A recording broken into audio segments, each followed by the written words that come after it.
कीर्ति उसे ही मिलती है जो पसीने से नहाता है। इस कहावत को वलसाड जिले के अति दुर्गम क्षेत्र धरमपुर तालुका के वनखास गांव के मात्र 28 वर्षीय आदिवासी युवा किसान यशवंत भाई सोमाभाई गायकवाड़ ने सही मायनों में सार्थक कर दिखाया है।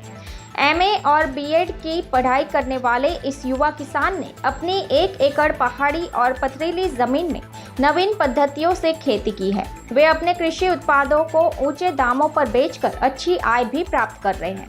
शुरुआत में वे शौक के लिए मधुमक्खी पालन करते थे, लेकिन मधुमक्खी पालन के लिए खेती बहुत जरूरी है। इस विचार से उन्होंने आधुनिक और प्राकृतिक खेती की ओर रुख किया।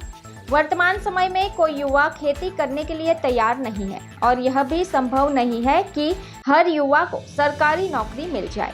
ऐसे में कुछ नया करने की सोच के साथ उन्होंने 2 साल पहले पूरी तरह गाय आधारित प्राकृतिक खेती की शुरुआत की। यशवंत भाई साल भर में विभिन्न कृषि उत्पादों का उत्पादन करते हैं। वे खेती में लगभग 30 से 40 हजार रुपए का निवेश कर 2,25,000 से 2,50,000 तक की शुद्ध आय अर्जित करते हैं। यशवंत भाई ने बागवानी विभाग द्वारा अल्ट्रा हाई डेंसिटी की ट्रेनिंग प्राप्त की थी।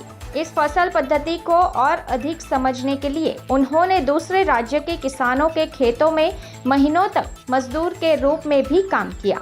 इसके बाद अपनी पथरीली जमीन के कारण उन्होंने नए प्रयोग के लिए अति घनिष्ठ आम की फसल विधि अपनाई।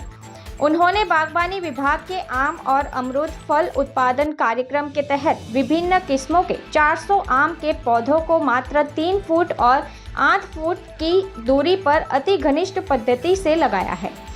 इनकी सिंचाई में वे ड्रिप इरिगेशन पद्धति से करते हैं, जिससे कम पानी में भी पौधों का विकास होता है। उन्होंने बताया कि इस क्षेत्र की जमीन पहाड़ी और पथरीली है। दूर दूर पर पौधे लगाने से पेड़ ज्यादा बड़े हो जाते हैं और फल भी नहीं आते हैं, इसलिए इस पद्धति से पौधे बड़े नहीं होते। समय समय पर इन पौधों की छंटाई की जाती है, जिससे तना मजबूत बनता है। जहां से डालियों की छंटाई की जाती है, वहां गाय का गोबर लगाया जाता है, जिससे कीट नहीं लगते और सड़न भी नहीं होती। इन पौधों पर मात्र 3 साल में ही फल उत्पादन शुरू हो जाता है। बागवानी विभाग की सहायता योजना के लिए उन्होंने ऑनलाइन आवेदन किया था, जो स्वीकृत हो गया है। इस सहायता से वे अब और बेहतर तरीके से खेती कर सकेंगे। युवा किसान आम की फसल के साथ साथ मिश्रित फसल पद्धति से विभिन्न कृषि उत्पादों की खेती भी करते हैं। आम के पौधों के साथ वे मौसम के अनुसार स्थानीय मिर्च, नागली और उड़द का उत्पादन करते हैं। साल भर में वे धान, सफ़ेद मूसली, भिंडी, रतालू, तुअर, चोलाई, बैंगन, मूंगफली और गिलनी जैसी फसलों की खेती करते हैं। मारू नाम गायकवाड़ यशवंत भाई सोमाभाई, गाम वणखास, तालुको धरमपुर, जिल्लो वलसाड। हूँ बीएड सुधीनो अभ्यास कर्यो छे। मारू हवे आ अल्ट्रासिटी हाई डेंसिटीमां मैं कलमो करी छे। एमां मैं आ बधु मारी माहिती मने छे ने आ बागायतीमांथी खेतीवाड़ीमांथी मळी छे अने आ जे शीखवा हूँ पोते मेहनत करीने बीजाना ताथी जोवा गयो, मने शीखे ताथी मैं शीखो, ता मेहनत करी, काम कर्युं, पछी आ बधुं आ शीखो। अने आमां मने छे ने अमारो विस्तार आ पहाड़ी इलाको छे, એટલે અમારા આ મોટી કલમો થતી નથી। એટલે મારે એવો વિચાર મારો હતો કે આ નજીકમાં ખેતી કરીને કદાચ એમાંથી ફળ મળશે, એના કારણે મેં હાઈ ડેન્સિટીના નીચે 3 ફૂટ પર કલમનું વાવેતર કર્યું છે। અને એમાં હું સિંચાઈ પદ્ધતિ, અમારા બાજુ પાણીની એટલી બધી તકલીફો છે કે ઉનાળામાં પાણી જ મળતું નથી, એટલે હું નજીક કલમ ને ઓછું પાણીથી ખેતી થાય એના આધારે હું ડ્રીપના પદ્ધતિથી ખેતી કરી છે। અને એમાં મને હવે હજુ આ કલમને મને 1 વર્ષ થયું છે।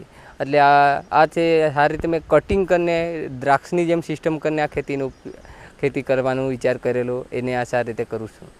આ ખેતીની સાથે હું સફેદ મૂસળી, રતાળુ કંદ, અડદ, ડાંગર, નાગલી અને તુવેર, મગફળી અને એવું મિશ્ર પાક કરું છું। આ સાથે સાથે હું અમારું ડાંગરમાં દેશી ભાતનું વાવેતર કરું છું।